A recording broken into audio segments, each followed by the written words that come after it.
Back up in my workroom, this is the Greendale rocket, friction powered toy train, which I've already taken apart in a different video, so I can never remember which side it is, but let's assume, is it up this side? There'll be a link to the teardown video.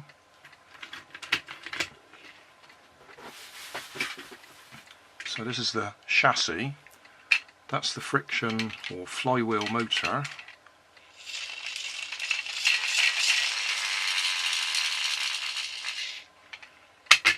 And to change that to an electric motor, I've got a couple of choices. I could use this little unit out of a little radio controlled car, which is a motor, and there'll be a step down gearing in there to drive the wheels. That would be quite easy to fit. The plastic unit there actually fits inside that area there.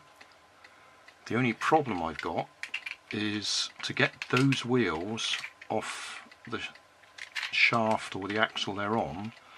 I'll probably have to boil them or something because they're a really tight fit, so I'll probably end up damaging them trying to get them off.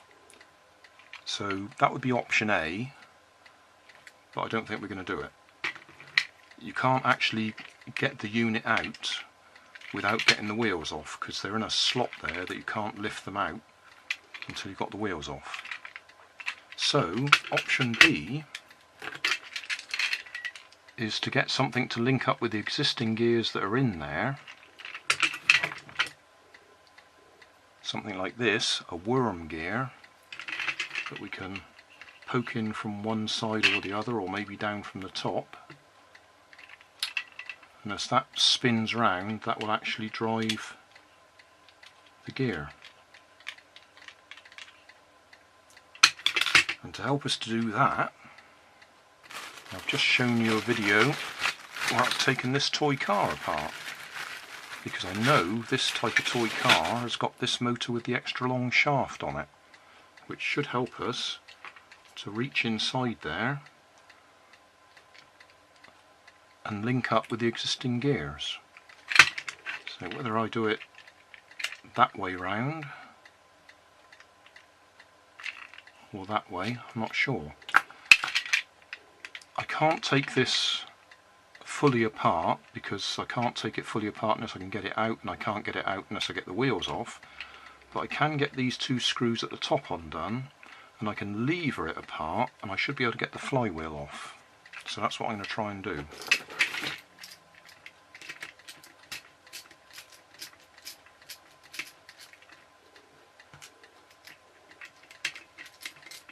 Right, so that's the flywheel out of the way. If we had more space out this way, I could actually put that in there and drive a gear that way. But we haven't.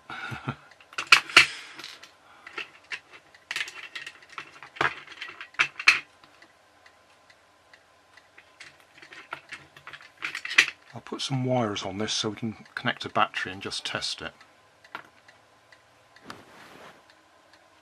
Right, this might be a bit hard to follow what I've done here. I've got a battery pack here, but I'm only using 2 of the batteries. So I'm putting, in the case of these, nickel metal hydride, 2.4 volts.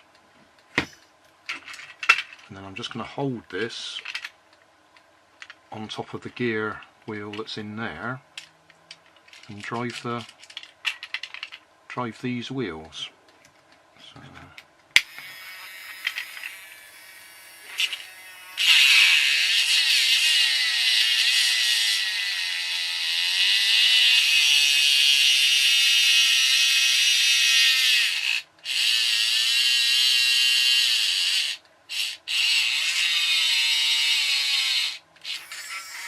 I've just got to decide exactly where I want it to go.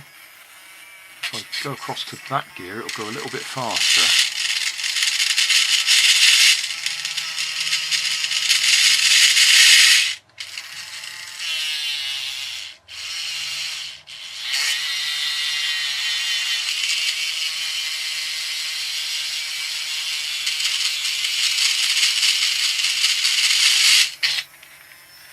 then I've got to find some way of actually attaching the motor to the back of here. I'll probably just hot glue it in place because this is only for a bit of fun. This isn't a permanent fix.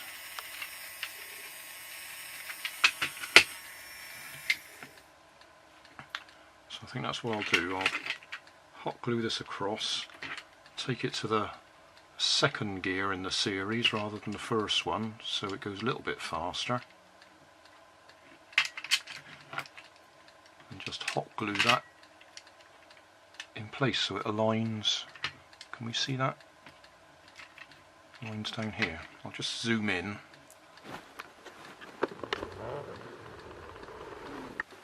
Right, are we in focus? So that gear there is the second one up from the actual drive shaft. So we got a big gear on the drive shaft driven by a small gear on the side of this one, and then we're going to apply the worm gear to that one. So we've got a fair amount of reduction, slowing it down. But there is another gear in there that I could have gone to that would slow it down even more, give us more power, but it would slow it down even further. So I'm going to skip that gear and go to the next one in the series. So I'm just going to hot glue it in place for now, just so we can see if it actually works. Yeah, I should be able to get hot glue on there, there and there. And that should align it.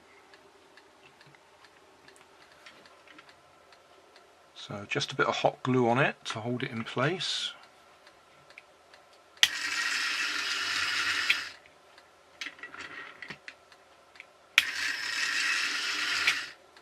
Okay, that appears to work.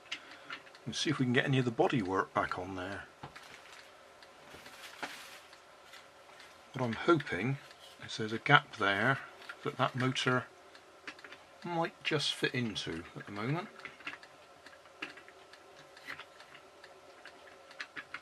Yeah, it does, but I'd have to cut some of the bodywork out.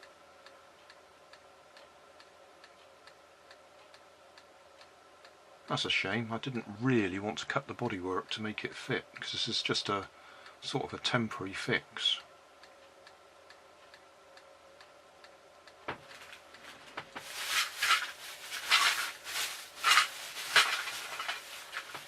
If I leave that piece off,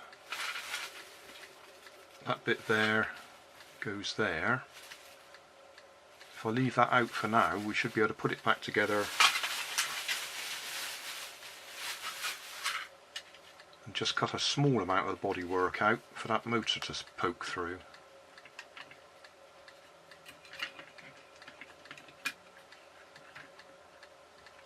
I've cut a little bit of the bodywork out. That'll make space for the electric motor. So I'll put it back together and see if we can get it running. Just pinch the battery pack off some cheap LED lights from Poundland.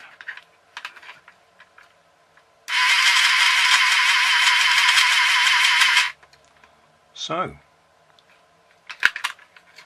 I'll just put a bit of blue tack on there to hold them in place, and we'll go and try it. I'll put the roof on as well, I suppose. Before we go out and try it, I'll just demonstrate. I was hoping that I could use it on this track. It's a nice big gauge plastic track, but unfortunately the wheels are exactly that width. They don't slot into it. They're just too wide, which is a real shame because I rather fancied it running round on that track.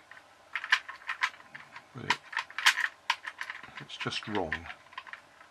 It's got no whatever we call the bits that turn anyway, steering, so it'd have trouble going around the bends even if it did fit on there.